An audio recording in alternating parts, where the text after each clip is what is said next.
Hi, welcome to another edition of The Mainframe. We're here with Paul Blough from Blough Tech Computers, and we talk about all subjects that have to do with technology, gadgets, and today how to be more productive with all that kind of stuff that you might have sitting on your desk at your office or at your home, or even strapped to the belt as you walk around, your cell phone. And that is email. And Paul, email is ubiquitous. I'm not even sure that's the word, but I made it up. It's something that is everywhere, and it's funny. You know, a few years ago, email was really a novelty, but now email is really almost the most important type of business communication that most people engage in. It used to be, I know in my business, I would call people on the telephone or see them in person if I had a question. Now we just send them off an email or even a text, and that's very, very common. How has email changed business? Tell me, and in your opinion, for the good or for the better? Well, I think we go back all the way to 1993 when we started the company. There was no email at that point. If you did any kind of messaging, it was done on a bulletin board. That's a word you don't hear any longer. The chat room or that. Yeah, it's the precursor to the internet and to all of those things. And what you do is you could leave a message there. But you're right. Typically, conversations were done person to person, and they were done through the phone or directly. The problems with that is that there's a very limited reach and very limited bandwidth. So say that you needed to talk with somebody, you have a very simple question for them. You've still got to go through all the phone tree and all of the triaging of the call to get to whoever it is that you need to talk to, and that could be really difficult. We used to spend as often as a week waiting on getting an answer for something in those days. We wouldn't imagine that today, and we can't get it in about 5 seconds. We're feeling pretty frustrated. What email does, and to answer your question, I do think it's a great tool. But like any other tool, it can be used for good or for evil. Right. I think that email allows people to quickly respond to just the issue. So if you're a conversationalist, if you're a people person, you probably don't like email a ton. I am more of a task-driven person, and and that's the polar opposite of the people-driven person. I love email because email allows me to just address the issue. Right. I don't have to make the small talk. I don't have to ask you about your dog or your trip to China or any of that stuff. You can in email, which you just don't necessarily have. Yeah, you can, and you learn to be polite in those emails.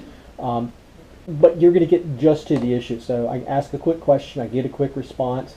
It also allows me to control the tempo, the timing of that conversation. And so if you ask me a question, but I'm really busy doing something, I don't have to respond right away. Now, if you came in here right now and you asked a question and I just kind of turned away and ignored you, I probably would offend you. And it would look really funny on this program, if I just ignored you for a while. But email allows us to do that, and that can increase our productivity by allowing us to focus directly in on the tasks that are at hand, if we use it correctly. Right. Now, the issue that we're talking about today, though, is the fact that email can be something that is not so great for business because it takes away people's time.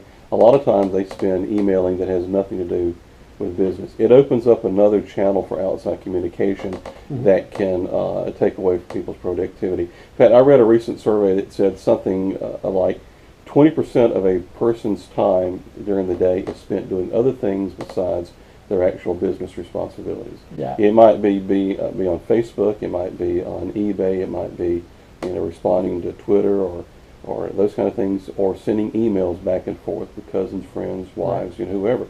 So, I mean, what do we do to get productivity back? Because everyone's got a computer on the desk these days. It's real easy for that to pull us away from our jobs.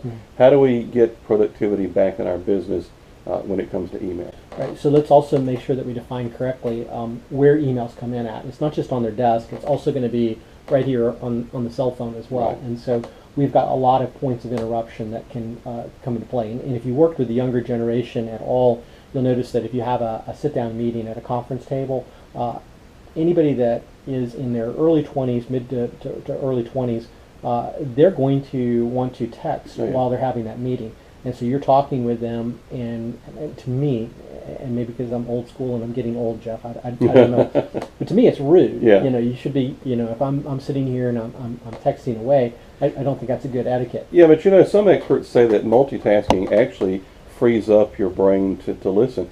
there's been studies about doodling while you Exactly. attend meetings, Yep. texting, playing a game. Right. It allows some people to actually pay more attention. So I don't think it's completely negative, but you're right. It can seem kind of rude to pull that out. And even the other day, I was at a restaurant and the girl was taking my order, and she was actually texting on her phone while she was taking my order.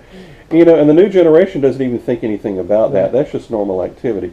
But we want to make sure, if you're watching this video, it probably means you're in business, and you probably have got this problem. How do you keep email from taking over the work time that people need to be spending? Right. So there are a couple things that you can do. First of all, like any technology or any tool, you need to make sure you master it rather than it master you. And this is a common problem with anything that comes into our lives, whether it's television or a video game or email. Is they can be used for good and they can be entertaining. You can use them for productivity. But if you're not very careful, it will consume you. So sometimes we've programmed ourselves to feel like if an email comes in, we need to have our email program up at all times. Right. So we get instantaneous notification of that email and we respond instantly. The problem in that scenario, though, is that it may only take you a minute to respond, maybe even 30 seconds, but you've lost your train of thought.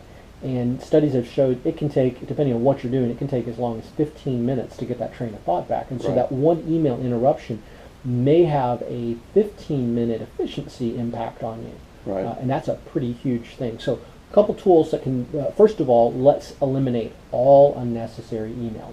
Now we do that a couple ways. First of all, excellent spam filtering. You're going to be, if you have an email, you're going to be inundated with just hordes and hordes of spam. So you need to have excellent spam software that is removing as much of that as humanly possible. No program will get 100%. Don't get mad because one spam got through your system. Right. Nobody's perfect, and the spammers change their tactics all of the time to be able to get around these systems. But you want to get the bulk of it taken care of. And I noticed the Chinese seem to be really good at that, because I use the spam filtering from Blough, and it used to stop all that stuff, but now every now and then I get emails that are in Chinese that slip through. So, I mean, they've got technology now that they're even able to overcome a lot of the really high-end spam filtering. So if you don't have anything in place, you're going to be bombarded. Right, and what will happen is you'll end up losing the good email messages that you really need because you won't be able to find them and all of that. Now, the second thing you can do is unsubscribe from everything you can possibly unsubscribe from. Now, normally we tell people not to do that. We'll let the spam filter handle that, and that's true from a spam standpoint. But many of us, inadvertently or on purpose, end up subscribing to newsletter after newsletter after newsletter. So you've got to do one of two things. And this is how I handled it, because I do actually like to get these news articles, and if I have time, I want to be able to read them. But it's a lot like magazines.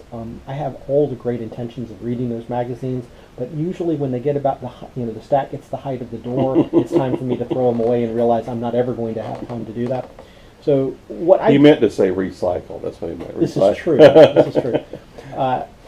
So what you can do, though, is if you want to get that information, you can create a rule. Most email software will allow you to create automated rules, and information that comes from that particular source could be routed into a folder. I have it go into a folder for review, and so it all goes into there. And when I want now, do you have to manually move it to there, or does it automatically? No, I've taught. My email software allows me to actually do it automatically, and so what it is that if I subscribe to something or something starts coming in that I actually don't that I like, what I'll do is I'll just take the time to create the rule.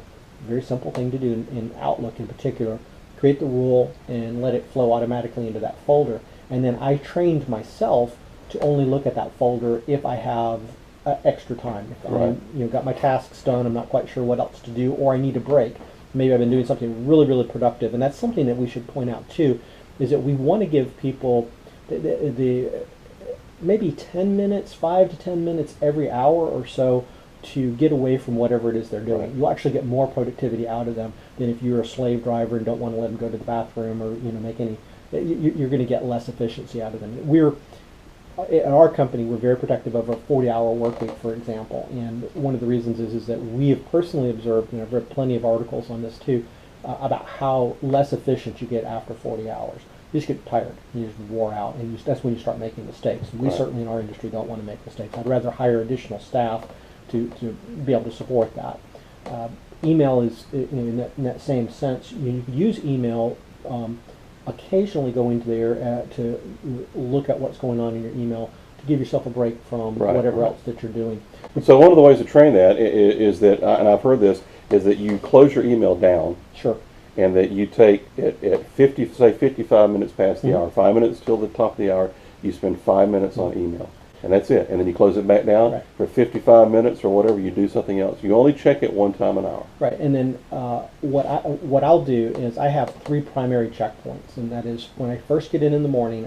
I'm in usually before 8 o'clock, and I try to have all of the email that's accumulated overnight dealt with before 8 o'clock.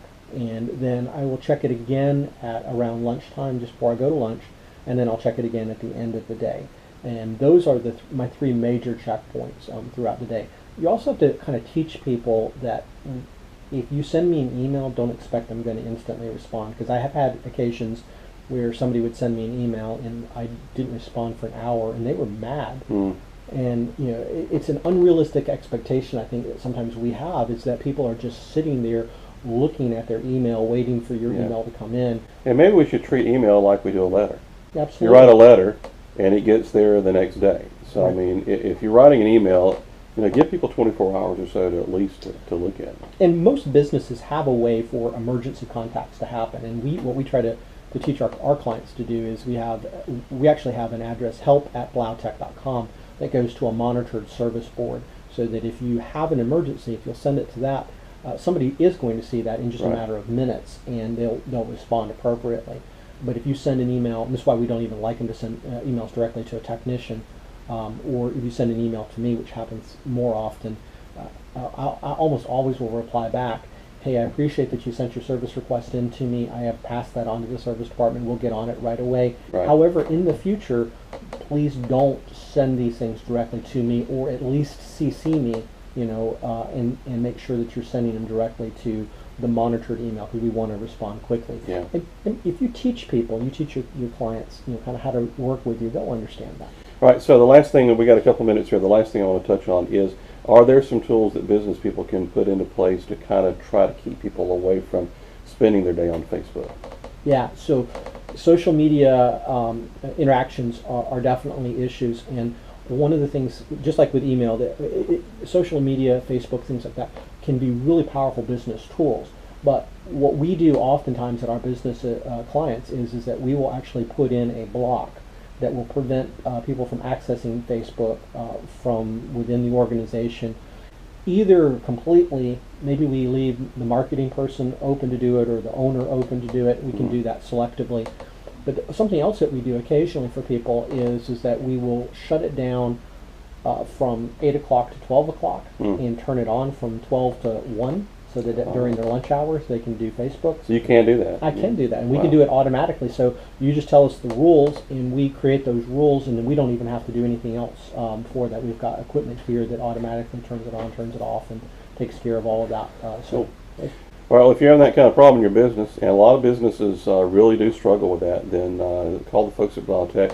They'll help you out. Now, this is only part 1 of our talk about email. We're going to do another one that you'll see on the same page. It talks about subjects such as the different types of email accounts that you can have. It talks about encryption, archiving email. So make sure you watch that as well. And hey, thanks for watching another edition of The Mainframe right here on BloughTech.com.